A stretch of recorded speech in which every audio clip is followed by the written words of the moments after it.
Why is the client asking for you? The words shot from project lead Victoria's mouth like bullets, her voice carrying across the entire research lab. Her usually pristine appearance was disheveled, blonde hair escaping from its perfect bun, designer blazer wrinkled, her face flushed with a combination of rage and panic that I'd never seen before. Asking for me about what? I kept my voice level, not looking up from the data analysis I was running on my workstation. Don't play stupid, Maya. The Henderson Industries account. The predictive analytics model. They specifically requested a meeting with you to discuss implementation details. She slammed a printed email onto my desk, the paper trembling in her grip. You. I glanced at the email header. Henderson Industries Chief Technology Officer wanted to schedule a video conference with the brilliant mind behind the revolutionary customer behavior prediction algorithm. My algorithm. The one Victoria had handed to Kevin 2 days ago because he presents better than you do. I have no idea why they'd want to speak with me, I said, turning back to my screen. Kevin's handling that project now, remember? You said he was better suited for client interaction. Cut the shit. Victoria's voice dropped to a venomous whisper. What did you do? Did you contact them directly? Did you undermine Kevin's presentation? Did you sabotage? I haven't spoken to anyone at Henderson Industries, I interrupted, finally meeting her bloodshot eyes. I've been here in the lab, working on the projects you actually allow me to touch. Behind Victoria, I could see Kevin hovering near the coffee machine, his face pale as paper. The golden boy who'd swooped in to steal my thunder looked like he wanted to disappear into the floor tiles. Our coworkers had stopped pretending to work, their attention focused on the drama unfolding in front of my workstation. Victoria leaned closer, her expensive perfume failing to mask the scent of desperation. Listen carefully, Benett. I don't know what game you're playing, but if you think you can go around me too. Actually, I said, my voice carrying across the suddenly silent lab, I think the client just recognizes quality work when they see it. The silence that followed was deafening. Victoria's mouth opened and closed like a fish gasping for air, while Kevin looked like he was about to be sick all over his perfectly pressed khakis. I smiled then. The same calm smile I'd given Victoria 2 days ago when she'd stolen my work with a casual shrug. The smile of someone who knew exactly what cards they held while their opponents scrambled in the dark. Perhaps you should take that meeting, I suggested. I'm sure Kevin can explain my algorithm better than I can. Step 2, Reflection and Backstory. That evening, I sat in my home office surrounded by the ghosts of 5 years at Riverside Marketing Technologies. Printed research papers covered every surface, my published work that had put the company on the map in predictive analytics, my breakthrough algorithms that had landed million-dollar contracts, my innovations that had earned Victoria 3 promotions while I remained stuck in the same senior analyst position. 5 years of 60-hour weeks. 5 years of being the brain behind every major technical breakthrough while watching less qualified colleagues get the credit, the promotions, and the recognition. 5 years of hearing Maya's brilliant, but she's not client-facing material and we need someone with better presentation skills for this opportunity. I remembered the first time it happened. The sentiment analysis project that could predict consumer reactions to marketing campaigns with 87% accuracy. I'd worked for 8 months developing the algorithm, testing variables, refining the model until it was revolutionary. Then Victoria handed it to James from the Chicago office for the client presentation. He has more experience with Fortune 500 accounts, she'd explained, not meeting my eyes. You understand, right? This is about what's best for the company. James had fumbled through the technical details, clearly not understanding the mathematics behind the model, but his confident delivery and expensive suit had impressed the client enough to secure a $2 million contract. He got a promotion to senior director. I got a pat on the head and a promise that next time would be different. Next time never came. There was always someone more polished, more charismatic, more client-ready to present my work. Kevin with his MBA and his fraternity connections. Robert with his smooth voice and his golf club memberships. Alex with his networking skills and his family money that bought him custom suits and confidence. Meanwhile, I lived in a modest apartment 20 minutes from the office, driving a 10-year-old Honda while my stolen innovations funded company retreats in Hawaii and executive bonuses that exceeded my annual salary. I watched Victoria's career soar on the wings of my algorithms while I remained invisible, valuable enough to exploit but never valuable enough to promote. The Henderson Industries project had been my masterpiece. 6 months of research into consumer behavior patterns, machine learning models that could predict buying decisions with unprecedented accuracy, data visualization techniques that made complex analytics accessible to non-technical stakeholders. It was the kind of breakthrough that should have made careers, the kind of innovation that companies built entire departments around. I'd presented it to Victoria with the excitement of a child showing a parent their art project. This could revolutionize how we approach customer retention, I'd said, walking her through the implications. The accuracy rates are beyond anything currently available in the market. She'd nodded along, asked intelligent questions, praised my work with what seemed like genuine enthusiasm. Then, 2 days later, she'd handed my research to Kevin like it was a routine assignment. "He presents better," she'd said with that casual shrug that had become her signature dismissal of my contributions. "You know how these Fortune 500 executives are, they want someone who looks the part." But what Victoria didn't know, what none of them knew, was that I'd learned to protect my work. After 5 years of theft disguised as teamwork, I'd developed systems they couldn't even imagine. Insurance policies. Documentation trails. Direct connections that bypassed their carefully constructed barriers. I'd stopped being naive about corporate loyalty. I'd started being strategic about corporate survival. Step 3: Strategic repositioning.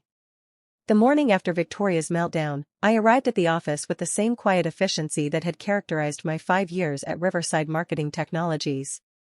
But this time, my routine had a different purpose. Instead of diving into work, I was observing patterns, noting vulnerabilities, mapping the ecosystem that had exploited me for half a decade. I watched Victoria's morning ritual. Coffee at 8:15, always a double-shot espresso that she made in the break room while checking her phone for overnight emails. Client calls from 9 to 11 a.m., during which she relied heavily on notes that she clearly didn't understand. Lunch meetings 3 days a week where she networked with executives from other companies, trading insights she'd stolen from her team. I observed Kevin's habits too. His tendency to arrive exactly at 9 a.m., never earlier, leaving promptly at 5 p.m. regardless of project deadlines. His reliance on PowerPoint templates and buzzword-heavy presentations that disguised his fundamental lack of technical understanding. The way he avoided detailed technical discussions by deflecting to strategic considerations and market positioning. But most importantly, I started documenting everything with the meticulous precision that had made my algorithms legendary. Every stolen idea. Every presentation where someone else claimed credit for my work. Every client meeting where I was excluded despite being the technical expert. Every email chain where Victoria assigned my innovations to more presentable colleagues. I created backup systems they couldn't access or control. Personal cloud storage accounts where I saved copies of every algorithm, every research document, every breakthrough I developed. Not corporate espionage, these were my intellectual contributions, my creative work, my innovations that I developed using my own expertise and insight. During lunch breaks, I started reaching out to contacts I'd made at conferences and industry events over the years. Not Riverside Marketing Technologies contacts, but personal professional relationships I'd built through my published research and technical presentations. Dr. Amanda Rodriguez from MIT, who'd cited my work in 3 separate papers. Dr. James Kim from Stanford, who'd invited me to speak at the International Conference on Predictive Analytics. Technical directors at competing companies who knew my reputation in the field. I began subtle networking conversations, not job hunting exactly, but relationship building. Sharing insights about industry trends, discussing technical challenges, maintaining visibility in the professional community that Victoria and her corporate politics couldn't control. I also started paying attention to client communications in ways I'd previously ignored. The email addresses mentioned in project briefings. The LinkedIn profiles of technical decision-makers at target companies. The industry publications where these executives published articles or gave interviews about technological innovation. Most importantly, I began documenting the gap between what Kevin presented and what the technology actually delivered. His fundamental misunderstanding of my algorithms meant that his client interactions were filled with technical inaccuracies, inflated capabilities, and promises that the actual technology couldn't fulfill. During team meetings, I stopped volunteering corrections when Kevin misrepresented my work. Instead, I took notes. Detailed notes about every technical error, every impossible promise, every moment when his lack of understanding created potential liability for the company. I smiled more during those weeks, but it wasn't the resigned smile of someone accepting their fate. It was the quiet satisfaction of someone who'd discovered they had more power than their oppressors realized. The smile of someone who'd spent 5 years building expertise, relationships, and reputation that existed independently of corporate hierarchy. They'd treated me like I was powerless because I didn't fit their image of leadership. But power in the technology industry didn't come from expensive suits or smooth presentations. It came from being indispensable, from creating innovations that competitors couldn't replicate, from building professional relationships based on actual competence rather than corporate networking. Victoria and Kevin were about to learn the difference between looking important and being important. Step 4, Execution begins. The Henderson Industries meeting was scheduled for Thursday at 2 p.m. By Wednesday evening, I had everything in place. The first step had been the easiest. During my routine system maintenance, a responsibility I'd held for 3 years that gave me legitimate access to client communication logs, I discovered something interesting. Henderson Industries CTO, Dr. Michael Torres, had been researching predictive analytics implementations for 6 months. He'd downloaded my published papers from 3 different academic databases. He'd attended my presentation at last year's Data Science Summit virtually. He'd even referenced my work in a recent interview with Tech Innovation Weekly. Dr. Torres wasn't just interested in our algorithm. He was specifically interested in my algorithm, the one I developed and published under my own name before Victoria decided to reassign credit to Kevin. The second step required more finesse. I crafted a carefully worded email to Dr. Torres' technical team, not reaching out directly to him but responding to a question one of his senior developers had posted on a professional forum about implementation challenges with predictive analytics models. My response was purely technical, offering insights based on my research without mentioning Riverside Marketing Technologies or the pending contract. But I included my professional email signature.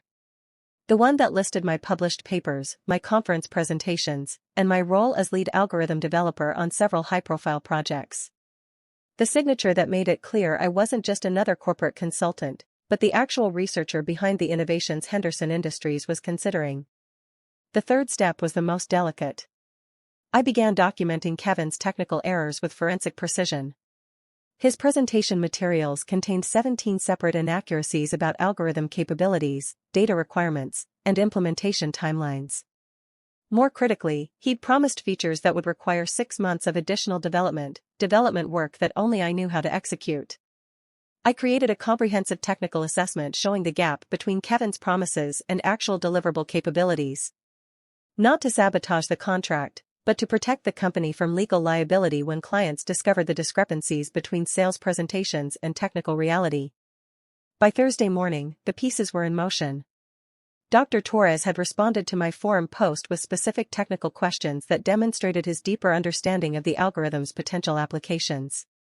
His questions were exactly the kind of detailed inquiries that Kevin wouldn't be able to answer without revealing his fundamental lack of comprehension. I watched Kevin prepare for the presentation, reviewing PowerPoint slides filled with buzzwords and market speak that completely avoided technical specifics. He practiced his delivery in the conference room, focusing on confidence and charisma while ignoring the substance that would actually matter to a technical decision-maker like Dr. Torres. Victoria coached him on executive presence and strategic messaging, both of them completely missing the fact that Henderson Industries CTO was a former MIT professor who'd published extensively on machine learning applications. Dr. Torres wasn't going to be impressed by corporate theater.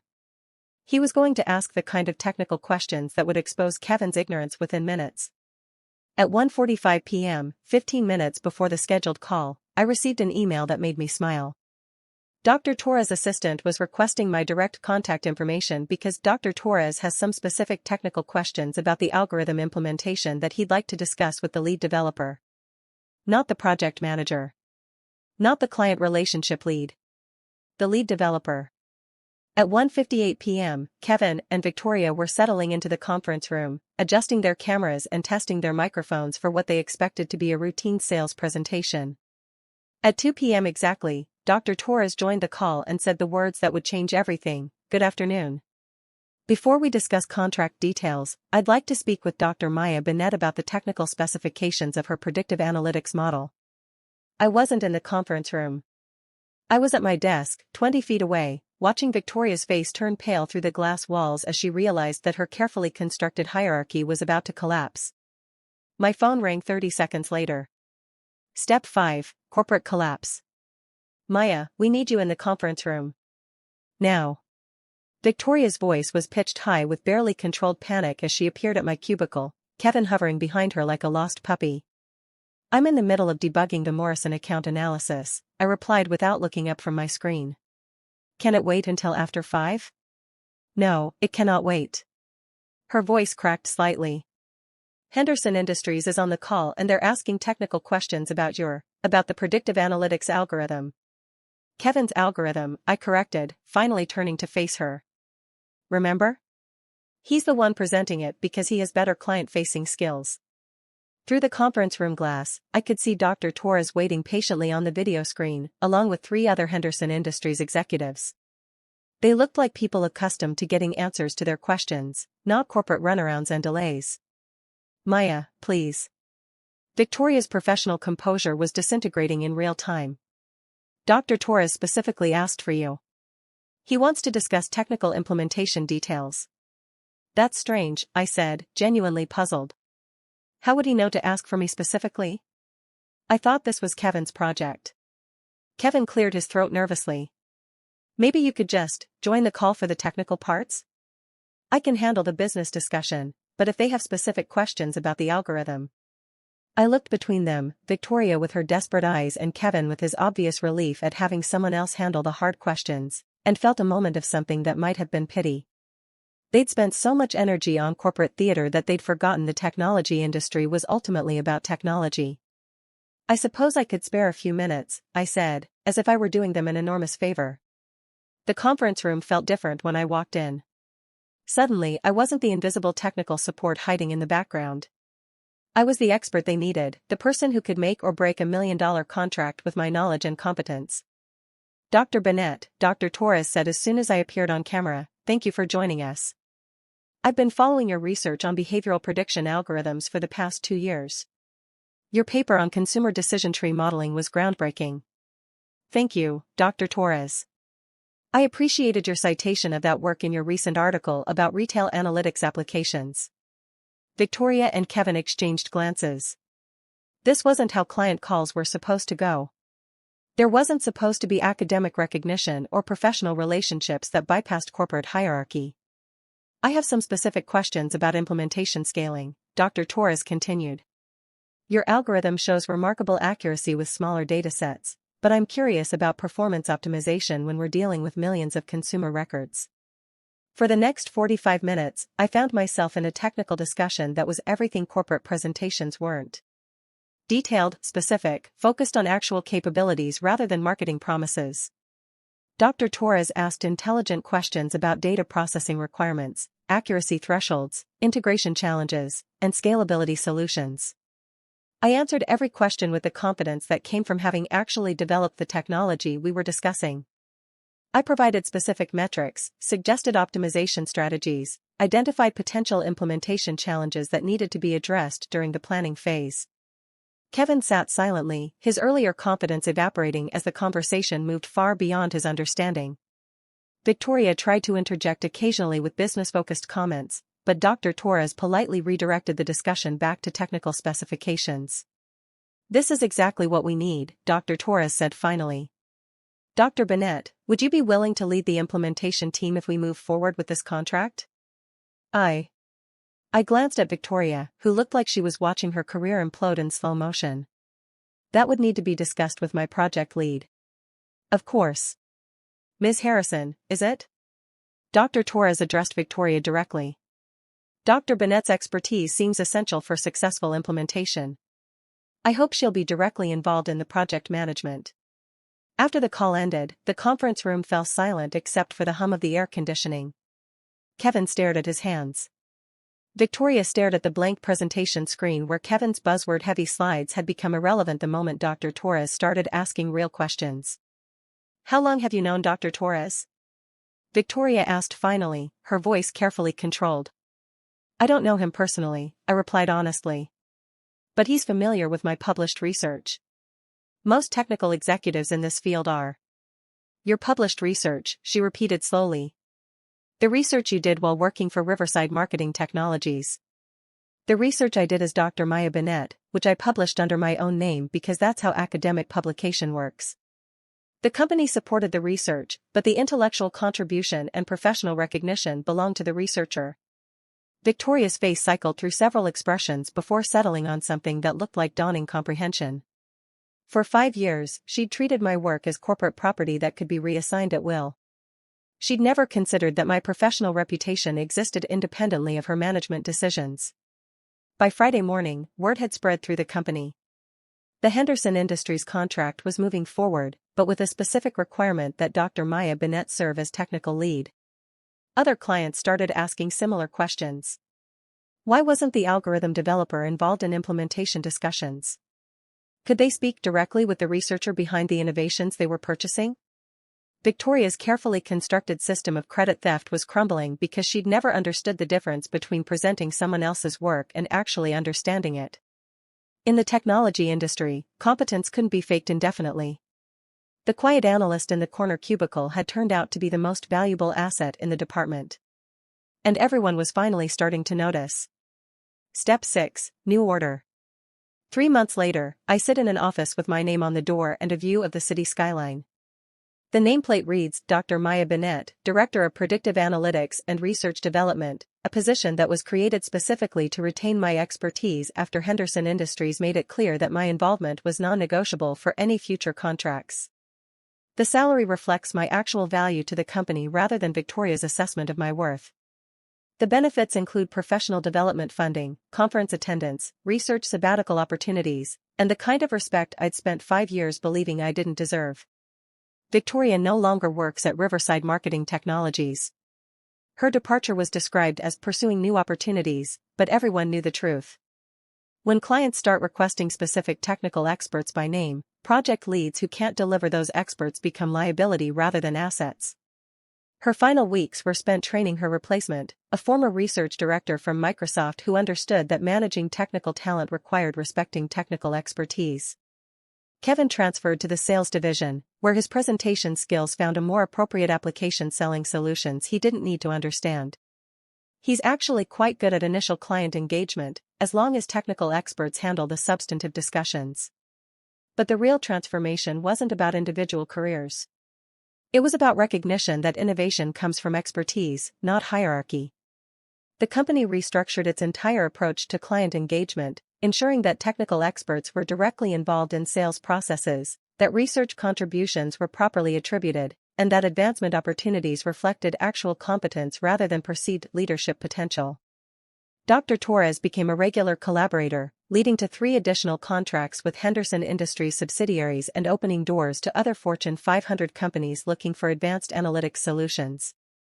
More importantly, he nominated me for the Innovation Leadership Award from the International Association of Data Scientists, recognition that belonged to me as an individual researcher, not as a corporate representative. Last week, I received a call from Stanford University asking if I'd be interested in a joint appointment, maintaining my industry position while teaching graduate seminars on predictive analytics. It's the kind of opportunity that comes to people who've built reputations based on substance rather than corporate politics. Ashley, my younger sister who's finishing her PhD in machine learning at Carnegie Mellon, called yesterday to tell me about her job interviews. I want to work somewhere that values technical expertise, she said. Somewhere like your company, where researchers get credit for their innovations. Find a place that recognizes that quiet competence often matters more than loud confidence, I told her. And remember that your work speaks louder than anyone else's presentation of your work.